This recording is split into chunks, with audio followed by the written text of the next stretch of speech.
За сайн байцгаана уу. Сөүл нээсэн подкастын маань 15 дахь дугаар бэлэн боллоо. Намайг Хулан гэдэг Сөүл нээсэн подкастын одоо үүсгэн байгуулагч байна. Би өөрөө сэтгэл зүйч биш, мөн бас сэтгүүлч биш. Харин яг энэ амьдралын утга учиртай холбоотой, ер нь энэ сэтгцийн эрүүл мэндтэй холбоотой энэ бүхнийг бас хуваараа судалж явдаг нэг нь болохоро сайн дураараа энэхүү подкастыг эхлүүлсэн юм аа. Уул нь бол шал өөр мэрэгчлээ бизнес эрхлэгч ламур брендийн үүсгэн байгуулагч байгаа. За тэгэхээр манай үзэгчд, сонсогчд болохоор яг манай өмнөх дугааруудыг бас бүгдийг маш сайн үздэг байгаа. Тэгэхээр бид нар бол яг сэтгцийн эрүүл мэндтэй холбоотой бодит түүхүүдийг оруулдаг, мөн мэрэгжлийн хүмүүстэй бас харилцан ярилцдаг. Харин сүүлийн үед яг манай өмнөх түүхүүдийг сонссон хүмүүс, бас өмнөх дугааруудыг сонссон хүмүүс маань ер нь би одоо хаашаа явах ёстой юм бэ? Монголд одоо бас маш ойлгомжгүй байна гэдэг айгүй олон ийм одоо нэг асуултуудыг ирүүлж исэн болохоор энэ дугаартаа одоо мэрэгжлийн сэтгэл засалж эмчийг бол оруулсан байгаа. Тэгэхээр өнөөдрийн дугаар маань сэтгэл засалж эмч Номин Эрдэнэтэй ийм дугаар байгаа. Өдрийн мэнд. Өдрийн мэнд.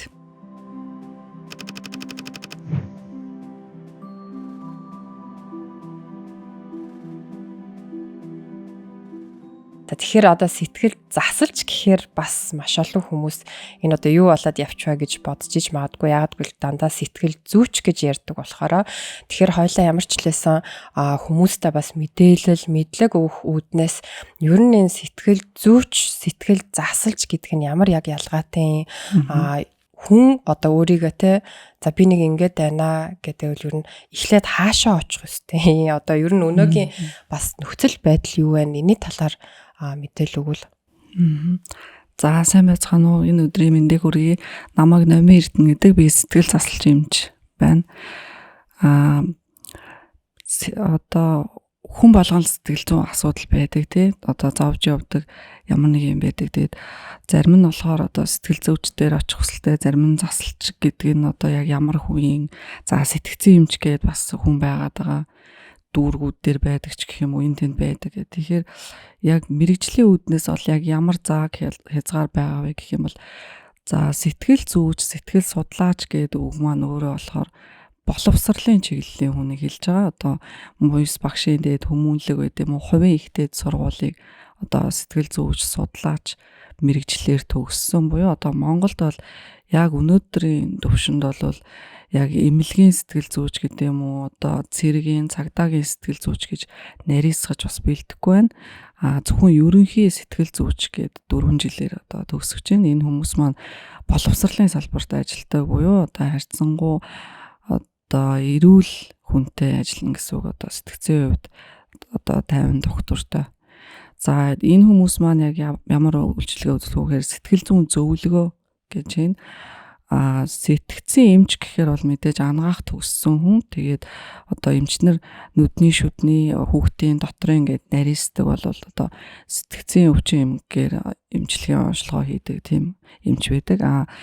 Засалч эмч гэж яг хэм бэ гэхээр сэтгцэн нарийн мэрэгчсэн эмч буюу одоо сэтгцэн эмчнэр дотроо 12 төрлөөр нарийн мэрэгчлэл эзэмшдэг. Одоо бүр илүү нарийсгаж яг ямар юмны сэтгцэн эмч гэдэг одоо тодтогч сурж байгаа гэсэн үг. Тэгэхээр яг өсвөр насны хүүхдийн сэтгцэн эмч юм уу, өндөр насныг үздэг сэтгцэн эмч юм уу, за сэтгэц оншилгоо хийдэг юм уу, за шүүхийн сэтгцэн эмч гэдэг юм уу те. Одоо жишээлбэл хин нэгэн хүн хуулийн асуудалд орлоо гэхэд тэр хүн мэдүүлэг өгөх чадвартай байна, чадваргүй байна сэтгцэн хувьд. За эсвэл хуулийн хариуцлага хүлээх чадваргүй одоо тогтоодог эмчийг болохоор шүүхийн сэтгцэн эмч гин. Тэгэхээр миний яг одоо нарийн мэрэгчсэн чиглэл болохоор сэтгэл засал буюу одоо англиар бол psychotherapy, орсоор бол psychotherapy гэдгээр одоо нарийн мэрэгчсэн байна. Тийм одоо ажлын туршлага гэх юм бол миний хувьд 2009 оноос 19 он хүртэл сэтгцэн эрүүл мэндийн үндэсний төвд сэтгэл засалч эмчээр ажилласан байна. Тэгэхээр Монголд бол жишээлбэл одоо бид нар ингээл одоо mental health гэж бол ярьдэн шүү дээ тий. Тэгэхээр mental health гэхээр ингээд бүгд ойлгоод байдгийг. Тэрийг нь болохоор Монголд яг одоо хүн болгол сэтгэл зүйн асуудал, сэтгэл зүйн зөвлөгөө, сэтгэл зүйн эрүүл мэнд гэж одоо яриад байгаа тий. Бид нар одоо бүгдээрээ л тэгэж ярьж байгаа шүү дээ. Одоо мэдхгүй хүмүүс. Нөгөө талаар болохоор яг түрүүчийн өөрөө чи одоо сэтгэл засалж за тэгэнгүүтээ одоо сая сэмүтийг бол сэтгцийн эрүүл мэндийн төв гэдэг те. Тэгэхээр бид нар одоо жишээлбэл энгийн иргэн сэмүтийг бодохдоо бүр зайшгүй нэг юм одоо хэцүү нөхцөл байдалд орцсон сэтгцийн бүр күн гүнзгий асуудалд орцсон одоо энгийнээр ярих юм бол баг юм ёётой олцсон хүнийг л хилдэг гэд хэрвээ хин нэгэн жишээлбэл за чи сэтгцийн эмчтэр очих гэх юм бол ингээд жоохон шоконд орох байдалтай бол байгаад байгаа шочирдож үлээж байгаа. Гэтэл нөгөөх маань яг зүгээр англиар авч үзэх юм бол яг л нөгөө mental health ч өөрөө сэтгцийн эрүүл мэнд гэж явж байгаа шүү дээ. Тий. Нөгөө эхний асуулт байсан шүү дээ. Сэтгэл зүйч дээр нь ямар хүн очихын, засалч дээр нь ямар хүн очихын гэд. Тэгэхээр сэтгэл зүйч маань өөрөө боловсролын чиглэлийн хүн. Одоо сэтгэл засалч эмч гэдэг байгаа нь ардаа нөгөө эмнэлгийн мэрэгжилтэн гэдгийг тодтогоод хэлсэн байгаа. Тэгэхээр эрүүл мэндийн салбарын нэг нь эмч хүн, нэг нь одоо багш судлаач хүн байгаад. Тэгэхээр багш судлаач хүн маань болохоор зөвлөгөө өгдөг те. Одоо бид нар бич одоо таач жишээлбэл олон багш нараар ингээд одоо янз бүрийн зөвлөлүүдийг заалгасан байдаг те. Сайн багш нар бол хүнд амьдралын, ажлын, айгүй олон зөвлөгөө өгдөг. Тий. Бидний тохиолдолд болохоор сэтгэл заслыг эмчилгээ хийдэг. Тэгэхээр ямар нэг сэтгэл зүйчдэр очих уу гэхээр одоо харьцангуй хөнгөн нэг удаагийн тохиолдол одоо хамгийн энгийнээр ярих юм бол одоо ажил дээрээ ч юм уу гэртээ нэг хүнтэй муудалцаад тэгээ би ингээд яг өөрийнхөө байр суурийг хамгаалах гэсэн чинь нөгөө хүн маань одоо миний үгийг хилүүлээгүйч байдаг юм уу те. Тэгээд би тэрэндээ одоо ингээд жоохон ярилцах хэрэгцээ надад байгаад те энэ бол одоо саяхан энэ 7 хоногт болсон үйл явдалч байдаг юм уу. Иймэрхүү хөнгөн нэг удаагийн тохиолдолд бол сэтгэл зүйчд хандаад зөвлөгөө аваад сайхан ярилцаа дотроо уудлаад ингэж болно. Сэтгэл засалч эмчтэр болохоор яавал очих уу гэхээр нойрны байдал өөрчлөгдсөн. Одоо урд нь сайн амарч чаддаг гэсэн бол сүүлийн үед одоо амарч чадахгүй байгаа. Одоо стрессээс болоод гэдэг юм те. Эсвэл одоо миний ааш цан өөрчлөгдсөн байж болно. Урд нь маш юм нээлттэй соглог байдаг хүн амар уйтгартай болоод итгэхгүй болоод бустай харилцагаас зайлсхийгч байт юм те. Тэгэхээр нойрны байдал замун хооллолтын байдал хоолн дургу болсон байж болно. Эсвэл маш их чихэрлэг юмч гэх юм уу одоо ердийн үед иддгээсээ өөр юм идмээр санагдаад байж болно. Гэтэ тэр нь тодорхой хугацаанд ингээд давтамжтай ганц нэг удаагийн тохиол биш удаан хугацаанд ингээд ах юм бол яг тэр хүний эрүүл мэндэд те нойр, хооллолт, зам байдал гэдэг чинь одоо нэлээд удаан явцтай харахаг болцсон гэсэн. Ийм тохиолдолд бол сэтгэл засалч эмчт нь хандна. Яг тэгвэл эрүүл мэндийг эмчилгээ хийж шаардлагатай нөхцөлд болохоор нөгөө эмийн эмчилгээ санал болгодог. Тэр сэтгэл заслын эмчилгээ болгон заавал им хэрэглэнэ гэсэн үг биш. Гэхдээ шаардлага байх юм бол сэтгцийн нөлөөтэй юмнууд хэрэглэнэ гэсэн. Тэгэхээр эмч багш хоёр гээд ярьсан те. Тэгэхээр багш бол зөвлөгөө өгнө, эмч бол эмчилгээг хийн. Шаардлагатай бол эм тэрэ гэдэг. Энэгээр ялгаатай байгаа. Тэгээ орчин үед бас нөгөө ер нь ковидын үед ч тэр ковид гарснаас хойш энэ талын одоо ингээд хүмүүс гэх юм уу мэрэгчлэтнүүд маш олон тэгээ нийгэмд илүү юм замбраагүй гэх юм одоо үний хувьд ч гэсэн те одоо сонголт хийхэд зарим хүн цаг нь олдохгүй ч байд юм уу зарим хүн маш их юм тэнгэрийн үнэтэй байд юм уу те тэгээд яг улсын одоо үйлчлэгээ авъя гэдэг юм уу те улсын эмнэлэгт хандъя гингүүд сэтгцэн эрүүл мэндийн төв нь одоо хотоос гадна айгуу тийм хүмүүсийн мэдгээр захрууч гэх юм уу жоохон аймар газар байдгаас болоод тэгээ нөгөө түрүү асуусан штэ. За зүгээр нэг хүн эрүүл мэндэ ингээд гинт үзүүлжсэн чинь те эм чин үзэжсэн та ингээд сэтгцэн эмчд очихоор болжээ та хандаарай гэд хэлэх юм бол яг өнөөгийн нөхцөлд бид нарт бас хүлээж авах аюу цочор шокийн байдалтай те би галзуураагүй ч гэдэг юм уу би одоо ингээд хэвэн биш гэд намайг сая хэлчихүүдээ гэдэг юм уу би арайч тийм одоо сэтгцэн эмч гингүүд галзуугийн эмч гэж бодоод байгаа нь өөрөө нөгөө тэр хүний сэтгцэн эрүүл мэндийн тухай боловсрал нь бага байгааг хэлээд байгаа байхгүй. Тэгэхээр сэтгцэн эрүүл мэндийн боловсрал гэж яг юу вэ гэд ярих юм бол жишээлбэл одоо ингээд бид нар сэтгэл санаа өнөөдөр миний сэтгэл санаа ийм байна. Өнөөдөр чи сэтгэл чинь иймэрхүү байна уу гэж нэг нэгнээс ярьдэн шүү дээ. Чи ямар хуу байна? Өнөөдөр ямар хуу өнгөрөв гэл. Тэгээд ярихад бол ингээд ярьчаад байгаа. Тэгсэн хэрнээ одоо ингээд сэтгэц гэдэг үг ороод ирэнгүүт нэг ил цэ үсгэн дээр л айгу тийм ингээд сэтгэл имзэглэх юм гарч ирээд байгаа байхгүй. Тэгэхээр сэтгэц гэж яг юу гэсэн үг юм бэ гэх юм бол хүний бодол санаа, оюун дүгнэлт те мэдрэмж одоо энэ тархинаас гарч байгаа энэ үйл явцыг анагаахын шинжлэх ухааны нэр томьёогоор бид нэр сэтгэц гэж хэлээд байгаа. Зүгээр нийтэд нь хар ярианд бол базаал сэтгэл гэж хэлждэг шүү дээ. Тэгэхээр сэтгэлийн эрүүл мэнд буюу сэтгэл зүйн эрүүл мэнд гэдэг юм байдаггүй. Энэ болохоор нэр томьёоны хувьд буруу байгаа. Яг нэрний хувьд бол сэтгцэн эрүүл мэнд буюу одоо mental health гэдэг юм бол яг байгаад байгаа байхгүй. Тэгэхээр мас өөрөө ингээд юу гэдэг ард нийт сэтгц гэдэг үгнээс айдаг учраас сэтгцэн эрүүл мэнд гэж сонсноос сэтгцэн эмчд оч гэснээс илүү сэтгэл зүйч нь арай сэтгэл таатай ойрч гэх юм уу те би бас нэг яахаа алдсан хүн биш байна гэд бодмоор байгаа гэсэн үг юм да. Гэхдээ бид нар одоо ямар нэгэн асуудлыг мэдээж ярьж ийж ил гаргаж ийж шийднэ. Аль болох тойрч цухтаагаад мэдгүй юмнаас айгаад жишээлбэл сэтгэл зүйн утаа боли ямар ч юм бэ яаж мэддгийг гэдэг ч юм уу. Ингээд ах юм бол мэдээж тэр асуудлаа шийдэж чадахгүй. Яг асуудалтайгаа нүүр тулахын тулд сэтгэц гэдэг үгнээс айхгүй болох одоо өөрийнхөө тодорхой хэмжээний хязгаарыг давна л гэсэн үг шүү дээ. Гэтэл бол гадны улс орнд жишээлбэл хүүхдийг цэцэрлэгт байхаас нь 10 жилд байхаас нь ингээд байнга сэтгэл зүйч байж идэг ч юм уу эсвэл гэр бүлийн очдог сэтгэл зүйчтэй тий тэр нь одоо ингээд үе болгонд нь хамт давн туулаад явж идэг. За 2 насны синдром бол ингэ шүү. За дараа нь 6 настай болохоор ийм байна шүү. Одоо энэ дээр анхаар ээж гэдэг юм уу тий ингээд чиглэл аваад ингээд явдаг болвол манад болохоор энэ харьцангуй одоо 90-ад оноос хойш гарсан гэх юм уу. Одоо сэтгэл зүйн салбар өөрөө бас хөгжиж гин яг юм шилжилтийн үедээ явж байгаа гэсэн үг юм. За тэгэхээр хідүүлээ бүгдээрээ одоо өнөөс хойш түүнээс хойш сэтгцэн эрүүл мэндийг яг аль бие усаар mental health гэж ойлгохоор байгаа шүү. Тэгэхээр энэ үгнээс бол имиж зугатааж болохгүй одоо сэтгэл зүйн эрүүл мэнд гэд ярихаасаа илүүтэйгээр сэтгцэн эрүүл мэнд гэж ярих нь зөв байгаад байна. Зөөлрүүлж ярьлаа гэд нөгөө асуудал маань зөөлрөхүү гэвэл үгүй.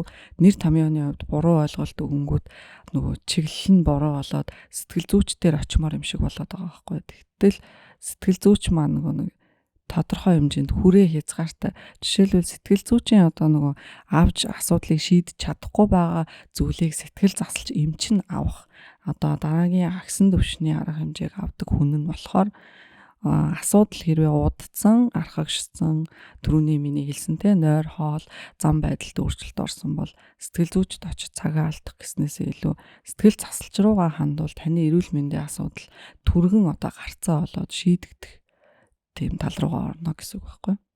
Тэгэхээр ерөнхийдөө бас одоо таад багаараа ажилтдаг болж таарж байгаа шүү дээ. Мэдээж нэг нь одоо одоо онцлогоог нь хийгээд зөвлөгөөг нь өгөөд тэрний дагуу нөгөө хүн маань зөв сэтгэл засалчаа олж одоо яг заслаа үнцэнтэй хэлхүүлэх нь шүү дээ. Тий. За одоо үйлчлүүлэгчийн хувьд жишээлбэл сэтгэл зүйч сонголоо сэтгэл засалч дээр ч очие гэлээ яг тэр хүн одоо ингээд нөгөө телевизээр гардаг гэдэг юм уу, фейсээр гардаг гэдэг юм уу. Яг тэр өндөр хүлээлтээр очих нь бас буруу гэж бодож байна. Яагаад гэвэл тэр хүн одоо нөгөө нэг мэрэгчлэлтэнтэй ингээд уулзаад ярилцах нэг өөр одоо фейсийн цаанаас гэх юм уу сошиалоор ингээ харах нэг өөр мэдрэмжийн хувьд яг ингээ ярилцаад үзтэл бас яг таны өссөн чиглэлээр одоо дагнсан ажлын туршлага нь байна уу те нэгт за тэгээ дээрэс нь тэр хүн танд ингээд хэр итгэлцэл одоо төрж гин те энэ хүн надад тусламар юм шиг байна уу эсвэл энэ хүн намайг тоохгүй байна уу те гэдгийг аюул сайн анзаарч мэдэх хэрэгтэй. Тэгэхээр яг мэрэгчлэлтэн хүнээ сонгохдоо ч гэсэн ямар чиглэлээр одоо жишээл судлаач нар очих ч бол судалгааны ямар ажил хийсэн бэ? Ямар чиглэл илүү ажиллаж байсан? Хүүхэдтэй юу? Хүүхэд бол өсвөр насны хуу, бага насны хуу жишээлбэл те. За эсвэл одоо донтолтын чиглэлээр ажилтсан юм уу? Эсвэл одоо ажлаас хашрах те ажилтай холбоотой юм дээр ажилтсан юм уу гэдгийг маш сайн судалж мэдээд тэгээ өөрийнхөө бас нөгөө тэр мэрэгчлэлтэнтэй харьцаж байхдаа одоо төрж байгаа мэдрэмжээ бас одоо зүн совингоо гэх юм уу. Тийм зүйлээ бас анзаарч иж яг бол одоо маш алдартай гэх юм уу сайн хүн гэл танд 100% тохирно гэсэн үг бас биш байдаг. Ер нь амьдралын баг бүх юм чинь л яг л өөртөө л зөв зүйлийг л сонгож авах зарим зүйлийг энгийн байдаг гэх юм уу. Одоо жишээлбэл ингээд сэтгцийн өвчин гэхээр бид нар ингээ амар нэр томьёо оноогоо л те бүр ингээл галзуу болдог ч гэдэм үү хувц хунраа тайлаад гүйдэг автобусанд ингээл хүмүүнийг барьж авах гээд идэг яах гээд байгаа нь мэддэхгүй гэж ойлгохоосоо илүү нөгөө тэр зүйлийг ингээд ойлгочих юм бол айх нь багасаад одоо учрыг нь олно айгаад байгаа зүйлээ бид нар барьж авч учрыг нь олж чадахгүй тэгэл айсан хിവэрэл үлдэх ийм болоод байгаа байхгүй. Тэгэхээр өөртөө чинь одоо яг сэтгэл засалч дээр яг ямар төрлийн хүмүүс одоо хамгийн төвгөмөл очиж байна. Би одоо ямар чиглэлээр илүү түлхүү ажилтдаг вэ гэсэн үг шүү дээ. Аа. Би болохоор эмнэлэг дээр илүү олон жил одоо ажилласан. Ажлын туршлагын хувьд гэх юм бол өөр байгууллагуудад ч бас ажиллаж байсан л да. Гэхдээ эмнэлгийн байгууллага нь илүү ойр яагаад гэвэл би эмч хүн учраас тэгэхээр ихэвчлэн одоо олон эмнэлэг хийсэн. За тэгээд шаардлагагүй олон шинжилгээ хийлгсэн. Тэгээд шинжилгээнүүд нь ихэвчлэн одоо онш байхгүй. Нэг тийм олигтой байхгүй. За таны насны хүн бол нэг ийм байна дөө гэд ингээд эмч нь хэлсэн.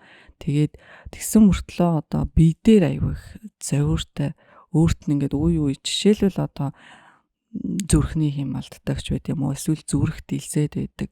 Эсвэл ингээд цээжин дээр хүнд юмар ингээд дараад байгаа юм шиг санагдах. За эсвэл одоо хоолой гороогоод ийн гэж ярьдаг тий. Би ингээд сүүлийн үед эм витамин ч юм уу нэг багахан юм залих гэхээр ингээд яг хоолойн дээр гороогоод тэгээд би хавдрын эмнэлэгт очиж үзүүллээ. Улаан хоолой хавдар юм болов гэд бас их санаа зовлооч гэдэг юм тий. Тэгээд айл нь ч биш болж таарад. Гэтэл нөгөө гороодог маань ч юм уу эсвэл зүрх маань хурдан цогтөг цээжний өвдөлт маань байгаад идэг. Гэтэл би хотын бүх сайн гэсэн хувийн болон хувьсгалын бүх эмнэлгийг тойроод явцсан байдаг баахан шинжилгээтэй. Тэгэхээр ингээд нэг бодлын мэд цаг алдаад байгаа юм шиг буруу газраас унш хайгаад байгаа юм шиг. Тэгээ дээрэс нь эдийн засгийн одоо хүндрэл бас өөх тохиолдол байдаг. Над дээр ирж байгаа одоо яг сэмүүтэд ажиллаж байхад бол хөвчлэн тийм хүмүүс ирдэг. Тэгээд эмчэд итгэлээ алдсан. За би нэг юм юр бусын оншин олдохгүй өвчин туссан хүн байна. Тэгээд ер нь тусалж чадахгүй те таа ч гэсэн бараг оншилж мэдгүй ах төө шинжилгээгээр гараагүй юм чин гэдэг. Тэгээд яг энэ дээр бол би яг юу гэж хэлдэг вэ гэхээр сэтгцийн одоо өвчин гэх юм уу одоо сэтгэл зүйн юм таагүй байдалд удаан ингээд явчихаар тэр зүйл одоо бийжээд биеийн хэлбэрт одоо шилждэг. Тэрийг болохоор psychosomatic disorder буюу одоо сэтгэц биеийн өвчин гэж нэрлэдэг. Тэгэхээр одоо сэтгэл ингээд завууртай, шаналгаатай, сэтгэлийн шаналгаатай удаан явчихаар бие нь өвднө л гэсэн үг. Тэгэхээр сэтгэл өвдвөл бие өвднө. Одоо бие өвдвөл сэтгэл өвднө гэдэг энэ хоёр нөгөө орхиж болохгүй хамтдаа байдаг гэдгийг хүмүүс маань мартцсан байдаг. Яг бие өвдөд ирэхээр биеийнхаа өвчнөд илүү төвлөрөөд тэгээ за энэ яг зүрхэл болж таарлаач гэдэг ч юм. Эсвэл ходоод л нэг сонин халуун оргиод юм. Тэгэхээр ингээд хотоодны шарах юм болов гэх. Тэгэхээр цаана нөгөө л эрүүл мэндийн боловсрал гэдэг юм дээр дандаа юм махан биеийн өвчин гэж яриад ахаас биш яг сэтгцийн өвчин бас ингэж одоо илрэн шүү гэдэг юм те. Удаан ингээд сэтгэл зовёртой явбал бас биеийн юм шинж тэмдгүүд өгдөг гэдгийг мэдэхгүй байх тохиолдол байдаг. Тий. Тэгээ шинжилгээгээд нөгөө өвдөлт зовёр гэдэг гарч ирэхгүй багжийн шинжилгээгээр лабораториор цус одоо янз бүрийн юмнуудаар ингээ гарахгүй байгаад байгаа нөхцөлт болохоор эмч эм бичих ирэх байхгүй стандартаараа тэгж болохгүй байдаг. Тэгэнгүүт нөгөө хүн мөнгөө хий дэмий үрсэн юм шиг юм одоо сэтгэл ханамжгүй байдал үүсдэг. Тэгээд нийт одоо эрүүл мэндийн салбарт итгэлгүй болох те. Гэтэл яг үнэндээ тэр хүн маань өөрөө одоо сэтгцийн эрүүл мэндийн боловсрал байхгүйтэй холбоотой юм тохиолдоод байна. Тэгэхээр одоо яг цаад суурь нь юу байгаад байна? Тэр хүмүүс чи одоо яг тэр за бие ингээд дүндөө их эмчлүүлэл юуж гарч ирэхгүй байгаа мөртлөө нэг л одоо завир байгаад байна шүү дээ. Тэгэхээр тэр суурь нь өөрөө яг сэтгэгд тал дээр юу болж таарч байна. Тэгэхээр энийг ярихын тулд нөгөө стресс гэл бид нөр өдөр тутамдаа ярьдэн шүү дээ. Одоо би стресс өнөөдөр айгүй стресстэй байна. Бити надаас их юм асуугаараач гэдэг юм. Чи өнөөдөр маш их стресстэй харагдаж байна гэл бид нар хоорондоо энэ гадаад үгийг хэлээд ингээд ярилцаад байгаа мөртлөө яг цаана нь юу болоод байгааг бас мэдэхгүй байдаг. За жишээ нь стресс гэдэг үг маань өөрөө хүчтэл гэсэн утгатай англи үг байгаа тийм. Тэгэхээр энэ одоо тогны хүчтэл ч юм уу гүйдлийн хүч гэсэн үг биш. Булчин чангарахыг хэлдэг. Тэгэхээр хүн ингээд одоо дотроо ер нь бол юм биологийн амтан байгаад байгаа шүү дээ. Бид нар оюун ухаантай ингээд өндөр хөгжилтэй болоод байгаа боловч цаана одоо биологийн нэг төрөл зүйл гэдэг нь хэвээрээ байгаад байгаа байхгүй. Тэгэхээр стресс гэдэг үг маань ерөөсө булчин чангарал буюу та ингээд таагүй мэдрэмж авах. За таагүй мэдрэмжүүдэд жишээлбэл нэрлэе. Одоо гомдох байж болж байна те. Уурлах, за ичих, айх, сандрах, ямар нэг юм санаа зовох. За хардах байж болно, атаархах байж болно. Ингээд сөрөг ийм мэдрэмж авахаараа хүний булчин ухамсаргүйгээр чангард юм байна. За бүх бие чангарч болно, хэсэгчилж бас чангарч болно. За түрүүний ярьсан нөгөө хоолой гүрээ гороогод ингээд байгаа хүн маань бол залгуурын булчин чангарал өгч байгаа байхгүй. Тэр хүн маань сэтгэлээр зовхороо буюу таагүй мэдрэмж авахаараа залгуурын булчин чангараад юм залгиж чадахгүй болж байгаагаа одоо нарийнтсан байна гэж ярьдаг те. Улаан хоолой хорт хавдар юм уу гэсэн байдлаар ингэж ойлгоод байгаа. Гэтэл тэнд цаана булчин ингээд агчил өгсөн учраас тавигдахгүй өөрөө амархан. Нөгөө хүн стрессээ буюу булчин чангарлаа тайлж чадахгүй учраас тэр агчил байж л байна гэсэн үг. Тэгэхээр наагуур нь зөндөө олон эмнэлэг хэсээ шинжилгээ хийлгээд бол нэмэр байхгүй. За үүнтэй мөн адил нурууны булчин татаад ороод ирдэг. Тэгээд мэдрэлт баахан үзүүлээд зураг авахуулаад бэлтгэмтэл авсан уу аваагүй нурууны яасан гэд мэдхгүй одоо ингээд босчул сууж чадахгүй суучвал босч чадахгүй ингээд хавтгаагаараа болцсон гэж яриад байдаг.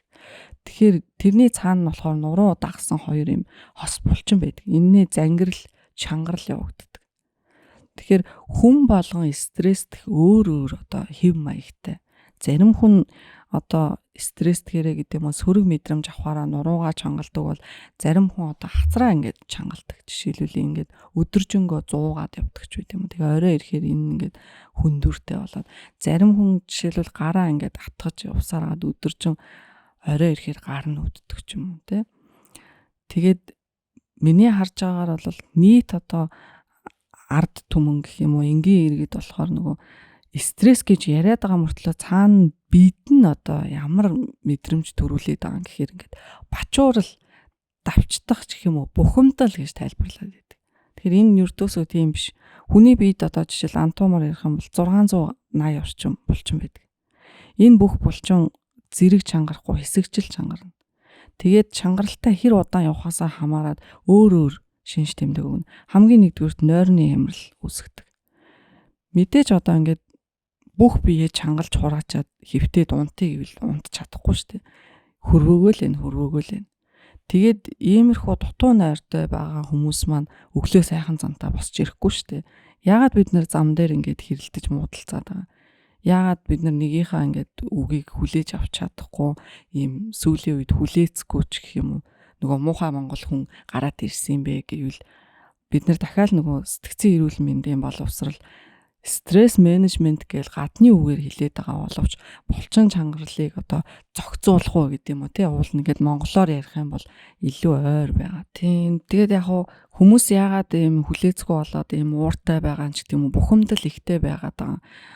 Ковидос өмнө болохоор одоо 3 хүнд монгол хүн тутмын нэг нь одоо стресстэй байна гэж үзэж байгаа бол одоо 3 хүн гуруулаад ер нь нэлээ ийм бухимдсан байдалтай гэх юм уу бие чангалж хураасан.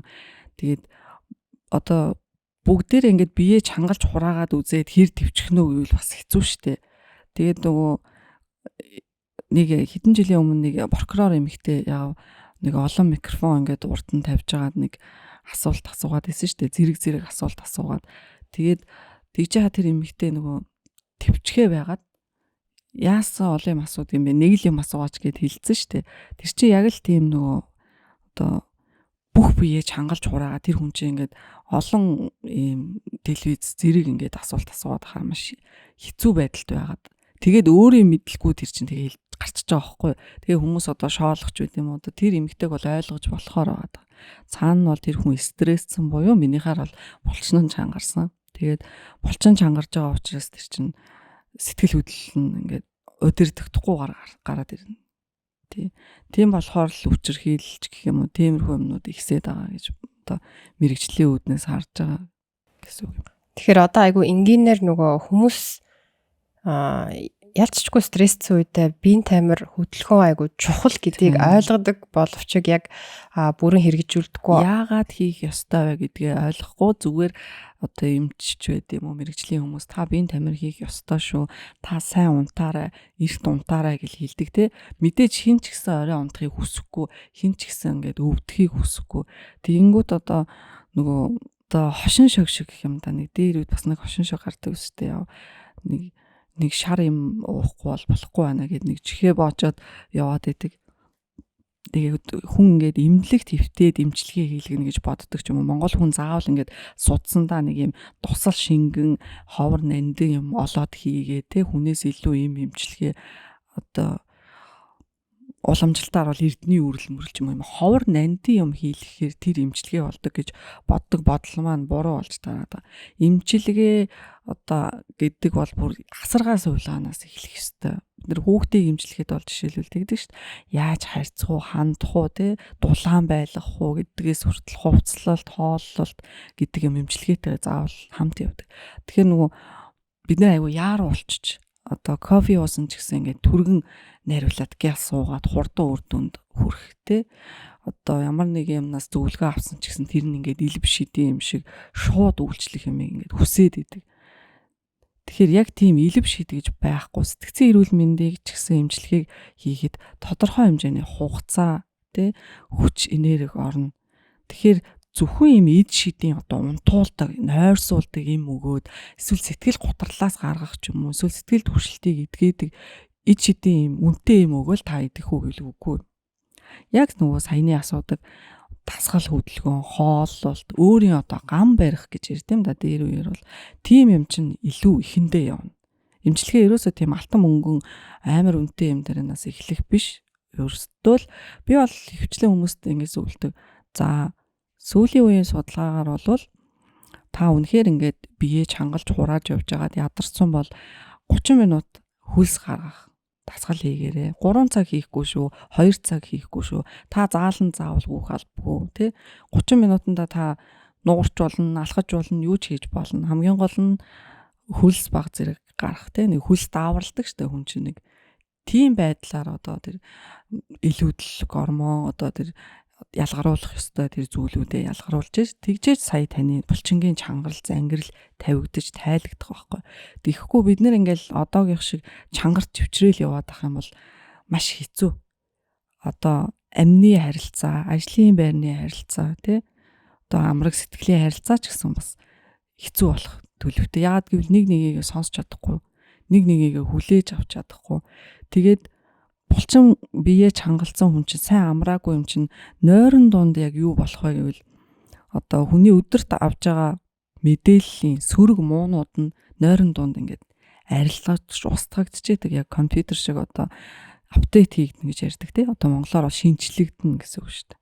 Тэгэхээр өдөрт авж байгаа тэр ямар мэдээл шин сайхан зүйлүүд нь үлдээд муу онцгүй тааламжгүй мэдрэмж одоо тэр юмнууд нь шөндөө устгагдах хэрэгтэй байсан чинь бие чангалж хурааснаас болоод унт чадахгүй шүнжэнгөө хөрвөөгөөд өглөө босч ирэхтэй болохоор ингээд биеийн тамирын тасгал хийцэн юм шиг бие ингээд батаарч босч ирдэг. Хүл гарын булчин ингээд эвгүй амраагүй юм шиг те бараг унтсан чинь айгүй муухай унтлаа. Тэгэл ингээд амар их унтсан мөртлөө 10 цаг унтсан мөртлөө ахаал унтмаар санагдах юм уу те. Нойр дутуу удаан ингээд явсны.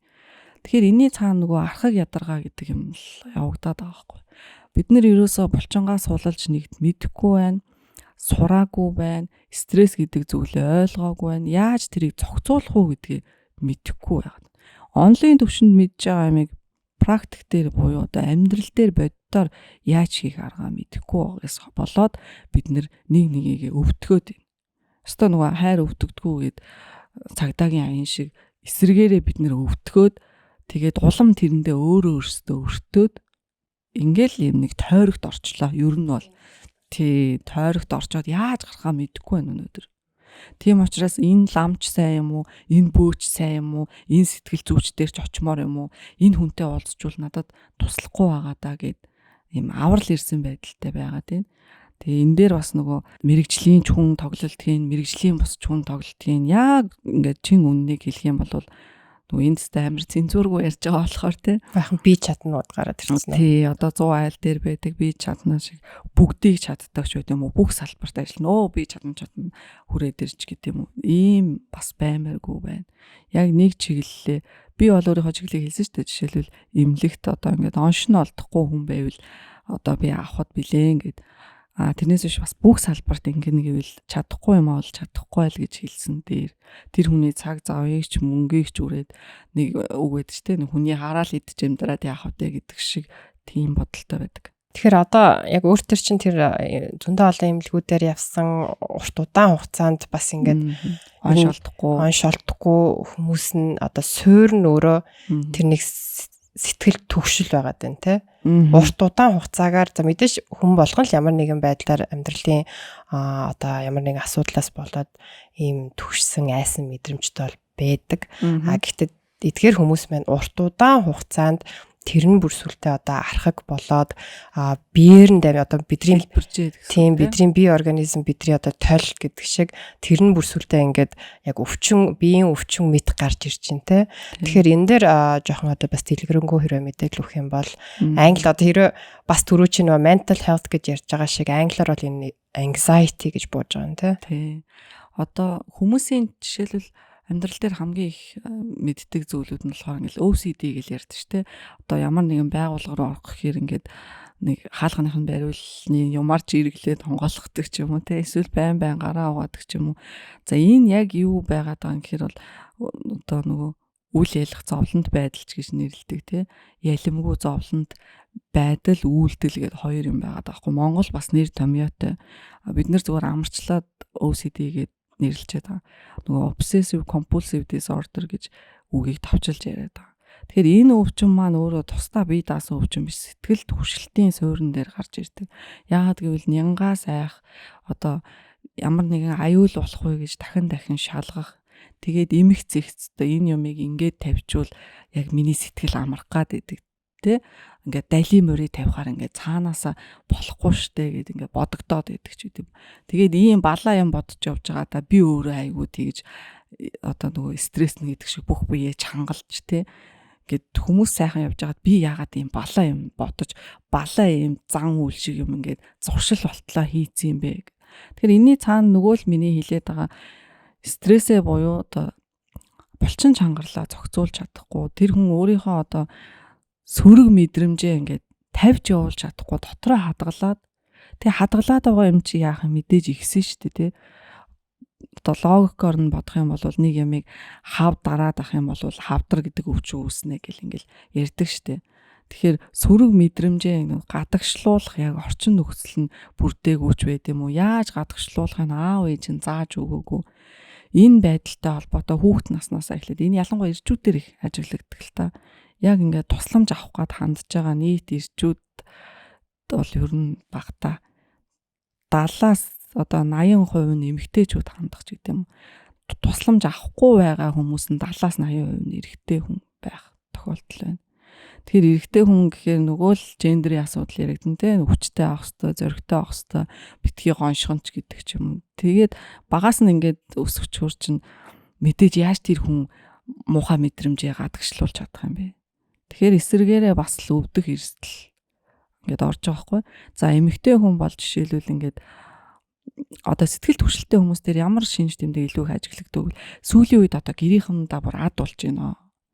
Ингээд өвчин тоочоод идэг. Миний бие өвдөд энэ сэтгэл санаа сонирн болоод энэ таагүй байгаад энэ зүрх савлаад энэ гэдэг юм уу толгой эргээд энэ дотор муухай оргоод энэ гэж шинжүүд хэлээд. Тэгээд эмнэлэг гэрийнхнаа дагуулж очдөг юм уу? Одоо ингээд өөрөө ч эмнэлгээр явд юм уу? Тэгэнгүүт нөгөө онш гарахгүй гэдэг дээр одоо нөгөө гэрийнх нь чи хитрхи бие чагнаад байгаа юм шүү. Чи худлаал баашлаад байгаа юм шүү. Хэрвээ чамд үнэхээр өвчин байсан бол те өвчин чинь гараал ирэх ёстой байсти. Чи баг одоо ингээ ер нь эмнэлгээ болиул яадгийг мөнгө төгрөгч эдийн засагч хэцүүдлээ те. Байхгүй хий хоосон юмны хойноос хөөцөлтөд бие чагнаад одоо ингээд ин гэдэг юм байдалд үүсдэг. Тэгээ нэг талаараа энэ тийм юм шиг боловч яг хүмүүс ингэж хэлдэг. Одоо би эмчтэр жишээлбэл зүрхний эмчтэр очиод ингээд зүрхээ чагнуулж хахад ч гэсэн миний цээж өвдөж л байсан. Тэгээд хахад тэр эмч чагнаж үдсэн мөртлөө миний өвчнийг оншлоогүй. Та зүгээр юм байна гэж хэлээд тэгээ би бүр аргаа бараад гуйсан. Зүрхний ганц юм бичээд өгчөөчтэй зүрх үнэхээр өвдөд штэ. Цээжин дээр хүнд юм дарцсан юм шиг чулуу зүүцсэн юм шиг ингээд унжраад бүр өвдөд ийн гэд маш ойлгомжтой тайлбарлаад хахад зүрхний бичлэгээ хийгээд зүгээр байна. Та одоо явдаа зүгээр хүнд чинь би одоо юм бичиж өгөх аргагүй гэд тэгээд олон дахин очиод ахаар яах вэ? Та сэтгцэн юмшд очих гээд хэлхийг би одоо юу гэж тэрийг хүлээн зөвшөөрөх үү тийм ээ? Намайг оншилж чадахгүй, эмчилж чадахгүй юм байж. Дээрээс нь сайн намайг галзуул гэд хэлчихлээ шүү. Тийм би бол галзуурсан хүн биш гээл уурлаад одоо хаалганы өвшгөлтэй юм уу тэр эмчийг одоо ямар ч байсан ингээд хүн доромжилсныхын төлөө ингээд заргалтна гэдэг ингээд явж байгаа байхгүй.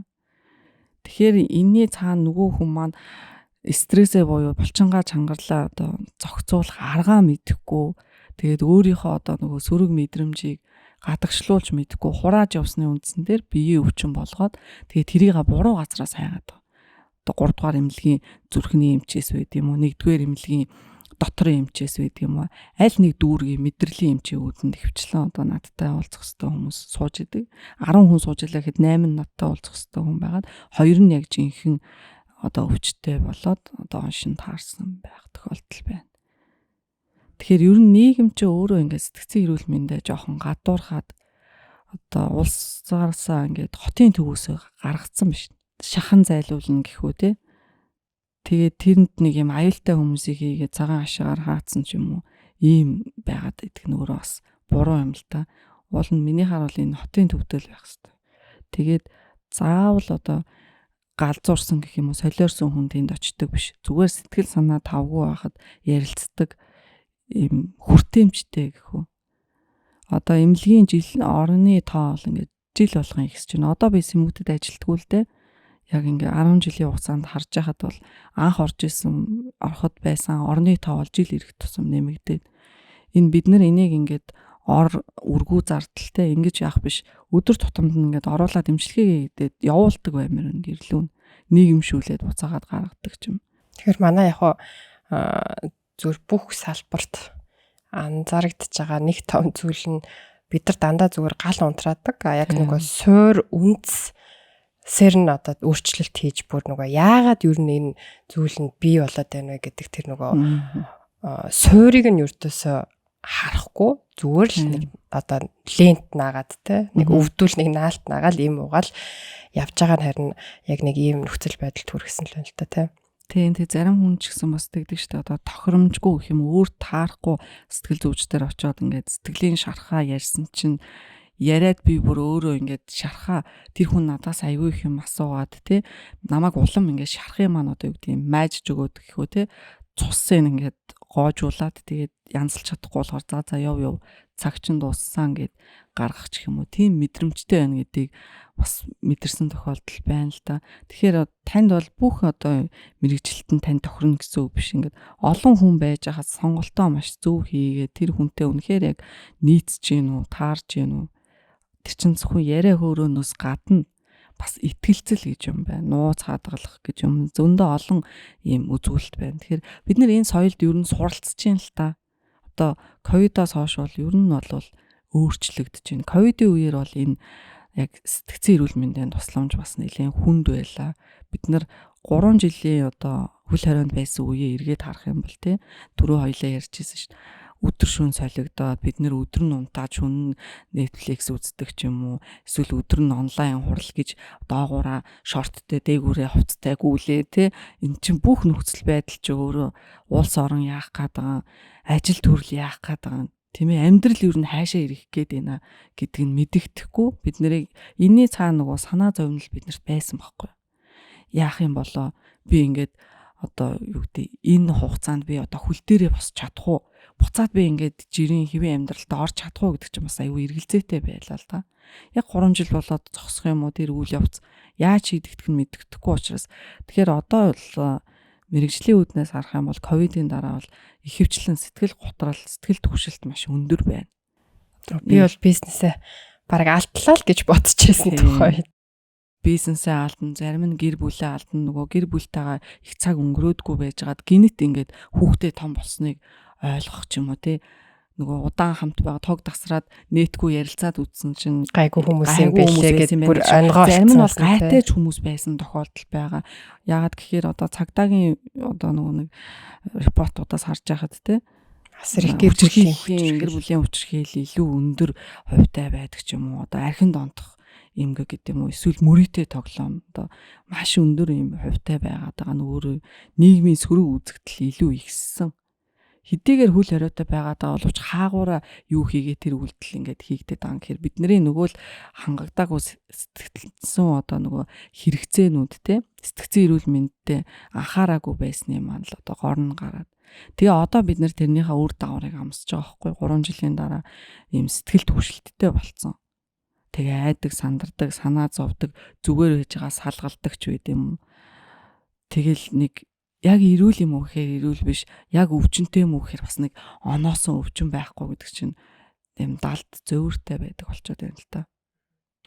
Тэгэхээр одоо өөрийн чинь яг эмчийн зүгээс те одоо ялангуяа манай одоо подкастыг үзэж байгаа маш олон хүмүүс дийлгэх нь яг л одоо бас л асуултанд хариулт ер нь олох гэж өөрсдийгөө тэгтээ бас одоо дийлэн хүмүүсийг бодвол бас өөрсдийгөө айгүй их сонсдог мэдээж энэний нөгөө цаад утга учрыг ойлгох гэж хичээдэг хүмүүс гэж би бас боддог. Тэгэхээр ялангуяа одоо энэ anxiety буюу сэтгэл түгшлийг мэдэрсэн энэ хүмүүс маань ер нь яг юун дээр анхааруул зүгээрээ одоо түрүү чи миний хэлдгээр мэдээж ямар ч хүн амьдралын аль ч хэсэгт энийг мэдрэх боломжтой.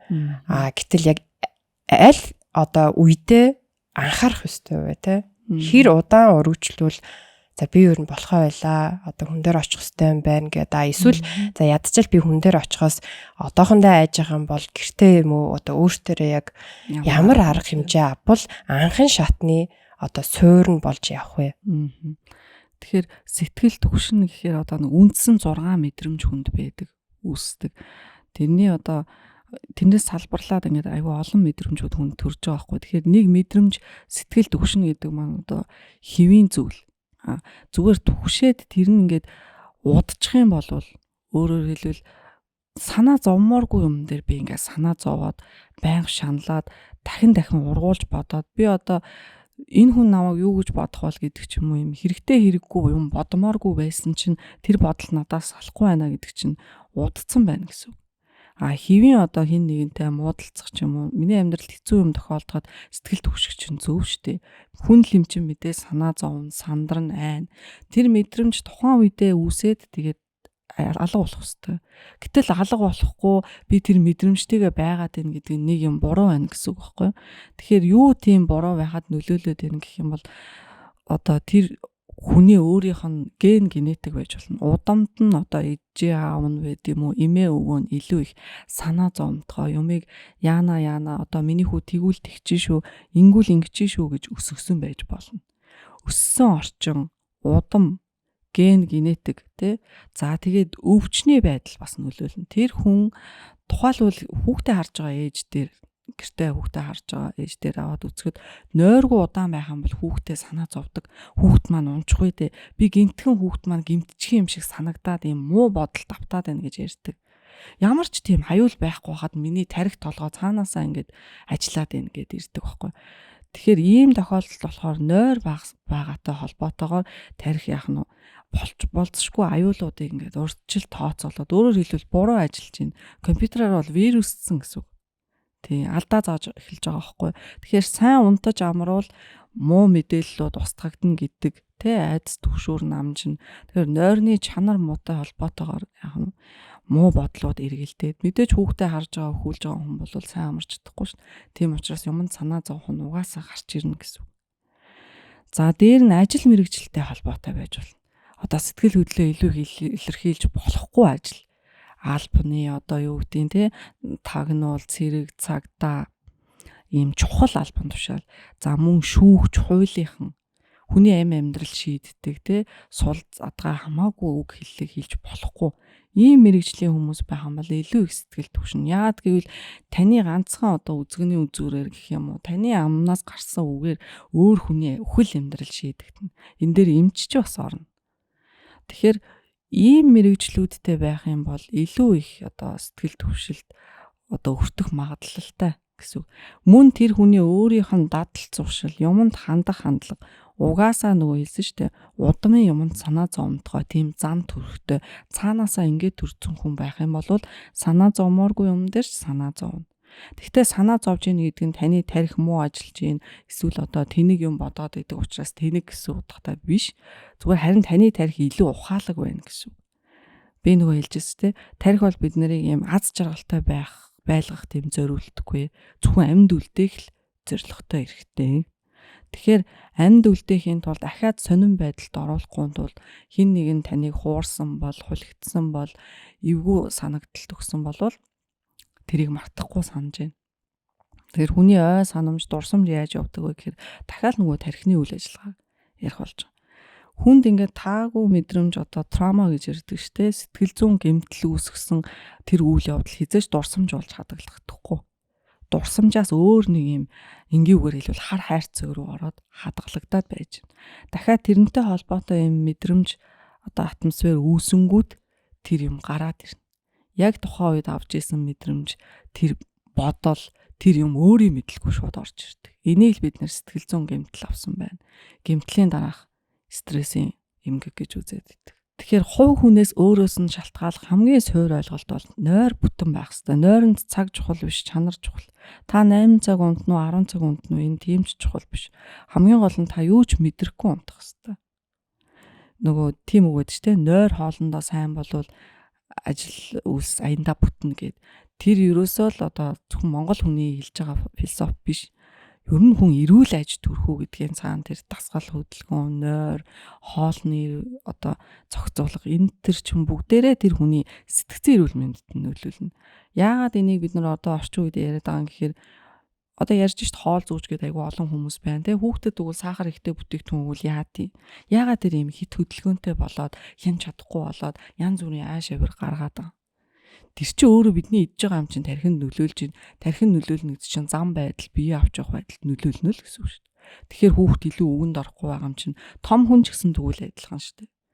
Хооллолт энэ холбоотой байгаа юм чинь нойр ч гэсэн адилхан. Зүгээр энгийн жишээ авахад нойр дутуу байхад бид нэр ажлын чадамж буурдаг тийм маргааш нэг юм согтуу юм шиг юм мөргөлөөл те яг ингээд сайхан амарчмаар юм шиг санагдаал. Тэгэхээр энэ дутуу амраад байгаагийн цаана булчингаас хулалж ээж сайн амарна. Хурал мурал дээр ч гэх юм уу одоо нэг юм уйдгартай юм дээр бид нэг өөрийн мэдлгүй дуг хийгээс ирдэг шүү дээ.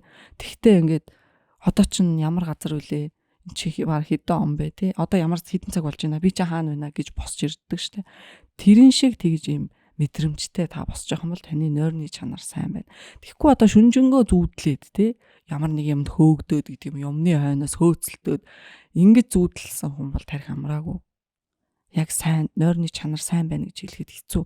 Тэгсэн мөртлөө унтсан цагаа хараад байхад 8 цаг 6 цаг ч үгүй хангалттай унтсан байгаад байгаа хэрнээ мэдрэмжийн хувьд танд яг гой амарсан юм шиг биш л байгаа бол таны нойрны чанар муу байна гэсэн. Нойрны чанар муу байгаа бол сэтгцэн эрүүл мэнд гэдээ ярихад хэцүү болчихж байгаа байхгүй цаашаага. Тэндээсээ сэтгэл түгшилт байж болно, гутрал байж болно. Тэгээд мэдрэлийн ядаргаа байж болно. Ингээд эхэлдэг. Түрүү нөгөө галзуу гэдэг нэг юм ярьсан шүү дээ. Тэн дээр нөгөө галзуу гэдэг бол сэтгцэн өвчин биш. Амтнаас хүнд халддаг. Одоо галзуурсан чон нохоо үнэгт хацууснаар шүлсээр вирусээр үүсгэгддэг тийм зоонозын халдварт өвчин. Тийм тэгэхээр галзуурсан хүн гэж ярих нь бас нэр томьёоны хувьд буруу. Солиорл гэж бол сэтгцэн өвчин байна. Гэтэ хүн нэг өдөр одоо нэг хөл дээрээ буруу босоод солиорчдггүй энд ингээд үе шат ордог.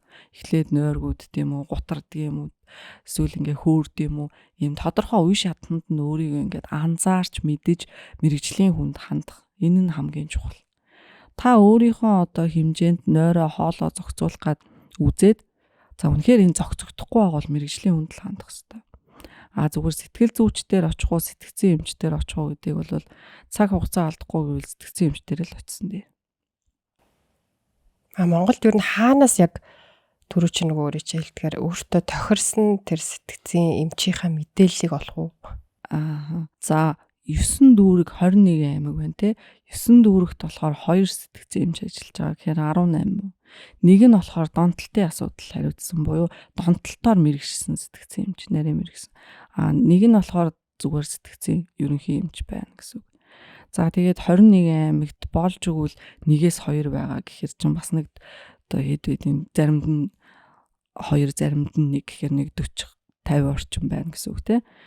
За тэгээд сэтгцэн эрүүл мэндийн үндэсний төвд болохоор намайг ажиллаж байх үед болохоор 85 сэтгцэн эмч байдаг. За ажиллаагүй хүмүүс гэдэг юм бол нийлээд одоо нэг 200 орчим сэтгцэн эмч байгаа мó 3 сая гаруй хүн амд. За тэгээд сурж байгаа арай төгсөөг байгаа гэдэг явал энэ тоо өсөөд явна.